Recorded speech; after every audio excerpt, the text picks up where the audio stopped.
ক্যামেরার মধ্যে যদি গন্ধ তুলে ধরা যেত তাহলে কিন্তু এখানকার অন্যরকম গন্ধটা আছে সেটা আমি তুলে ধরতাম। লোটে মাছ, ভোলা মাছ এখানে হচ্ছে এই মাছ উঠা নেওয়ার জন্য বিখ্যাত। হ্যাঁ, মৎস্যবন্দর। আর এখানে যত হচ্ছে এই বড় বড় নৌকা দেখতে পাচ্ছে, এই নৌকা সব এসে এখানে মাছ তুলে এই ডায়মন্ডে যায়। এখানে সামনে আরো এখান থেকে সব জায়গায় সাপ্লাই হয়, তাই তো? তো এটা হচ্ছে বাইজিনিখানা ছিল। হিন্দি আইল্যান্ড থেকে ঘুরে এসে এবার বেনফিস মৎস্যবন্দর, মোহনা আছে, ম্যানগ্রোভ ফরেস্ট, দীঘা শঙ্করপুর মতো মাছটা দিচ্ছে, বিভিন্ন রকমের মাছ, সামুদ্রিক মাছ ওখানে দেখতে হবে। তারপরে যাবো Kargil sea beach. Henry island থেকে বেরিয়ে এবার আমরা যেগুলো সাইট সিন আছে সেগুলো শর্ট টাইমে কভার করবে, সেগুলো আমরা যাচ্ছি। তো প্রথমে আমরা মৎস্য বন্দরে যাচ্ছি। আমি এদিকে বসবো, এ দেখালাম এটা জিস্ট ভিডিও করে, টোটালটা এখানে এক্সপ্লোর হবে ব্রডলি। এনটিভি কত নিল উত্তম? 23 টাকা। এবার কিলোমিটার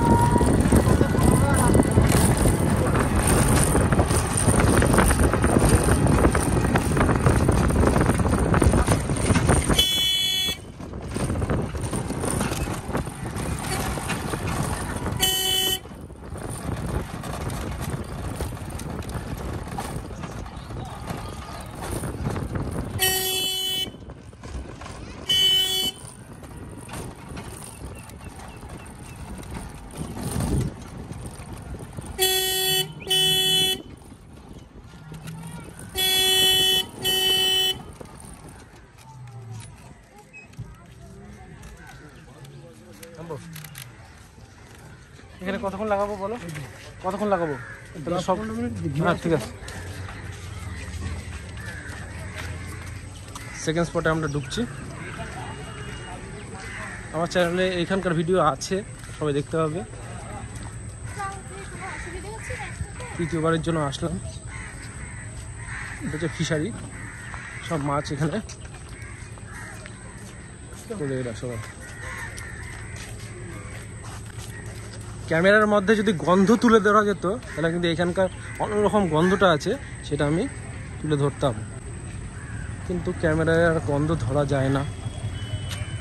সূর্যটা দারুণ লাগছে, এখন পুরো ডুবে যাচ্ছে সানসেট। একদম জুম করে দেখাবো, ঠিক আছে? নাইস। এগুলো কি সব মানে জল জোয়ার আসে না?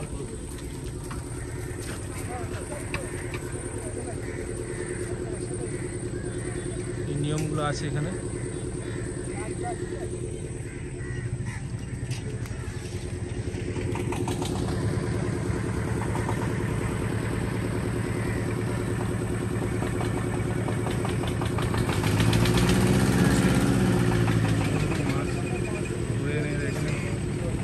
রিজার্ভ করছে।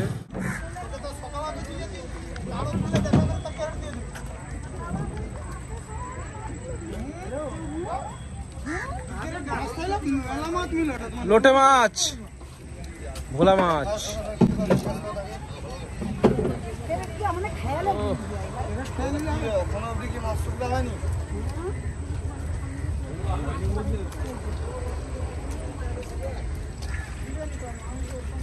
জুম করে দেখান।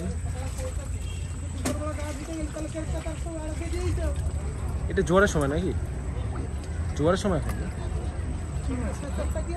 ওগুলো হচ্ছে লোটে, এগুলো হচ্ছে ভোলা কি একটা জায়গা।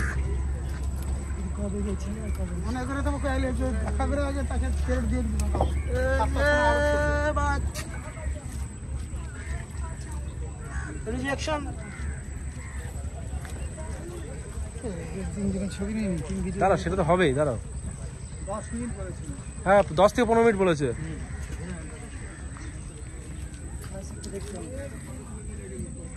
চিংড়ি, এটা চিংড়ি তো, আধুনিক চিংড়ি, মরা ভেটকা মাছ।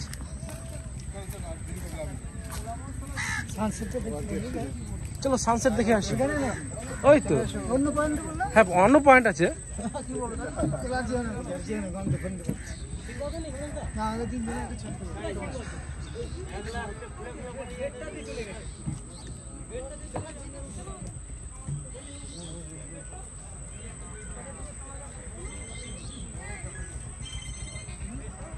আমরা এখন কোন জায়গায় আছি, এটা কি কেন বিখ্যাত?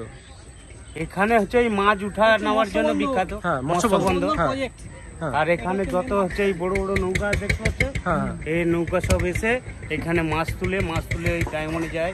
এখানে সামনে আরো এখান থেকে সব জায়গায় সাপ্লাই হয়, তাই তো? সাপ্লাই, হ্যাঁ। আর এখান থেকে সুন্দরবনে ট্রিপ করা, এটা সুন্দরবন এলাকায় ঘুরতে নিয়ে যাওয়া ট্রিপ করা কিছু না, এটা জম্বু দ্বীপ, একটা দ্বীপ আছে নদীর মাঝখানে, ওখানে দ্বীপেই হচ্ছে এই যে নৌকাগুলো আছে, এই নৌকাগুলো ঘুরতে নিয়ে। আচ্ছা ঠিক আছে, চলো, থ্যাংক ইউ দাদা। এইগুলো তো শুট কি হবে না?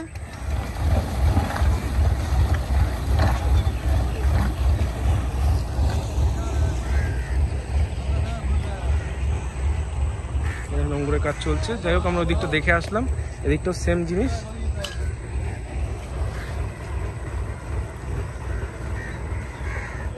ফেজারগঞ্জ ফিশারি পোর্ট থেকে বেরিয়ে এবার আমরা চলে আসলাম কার্গিল সি বিচে। ঠিক আছে, দেখতে হবে বিচটাকে বাঁধানো হয়েছে, দেখতে সুন্দর বিকালের দৃশ্য।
এখন বিকেল 5টার সময়, তো আমরা এই সি বিচটা একটুখানি জাস্ট এদিক ওদিক ঘুরে দেখলাম, আর কিছুই না। বন্ধুরা আমরা এখন ফেজারগঞ্জ সি বিচে চলে এসেছি, ফেজারগঞ্জ কোস্টাল গার্ড এরিয়া। এখানে দেখতেই পাবে সবাই কোস্টাল গার্ডের আন্ডারে বায়ুকল। এখন প্রায় সন্ধ্যা হয়ে গেছে, এই হাওয়ার দিক নির্ণয় করা হচ্ছে, বায়ুকল। এবার আসতে সন্ধ্যা হয়ে গেল, যেটুকুনি ক্যাপচার করা যায় করে দেখাবো। এখন 5:30 কি 5:45 মতো বাজে। ঠিক আছে, লেট হয়ে গেছে আসতে, কিন্তু আমরা 4টে পয়েন্ট কভার করেছি। এবার ঘটনা হচ্ছে বকখালি ট্রিপে এসে কিন্তু এই সাইড সিন গুলো ঘুরে নিতে হবে একদিনের মধ্যে, তারপরে বকখালি সি বিচে এবং তারপরে হোটেলে একদিন এনজয় করতে হবে। এখন ফেজারগঞ্জ কোস্টাল গার্ড এরিয়া যেটা বিচটা আছে সেখানে এসেছি, কিন্তু এখানে এসেছি 5:30টার সময়। তো দিনের আলো তো সব গেছে, কিন্তু তাও বোঝা যাচ্ছে এটা উত্তম, এটুকুনি চেনা যাচ্ছে, তাই তো? হ্যাঁ, তো সুতরাং আমার ক্যামেরা ঠিকই আছে। এটা হচ্ছে ওই যে মাছ ধরে আনতো, তারপরে এখানে সবাই রেস্ট নিত। এটা হচ্ছে বাইজিনিখানা ছিল, নাচ গান হতো, মদ খাওয়া হতো। কিছু করার নেই, বন্ধ করা হয়ে গেছে। আমফানের পরে এই যে এটা ধ্বংসের অবশেষে পরিণত হয়েছে।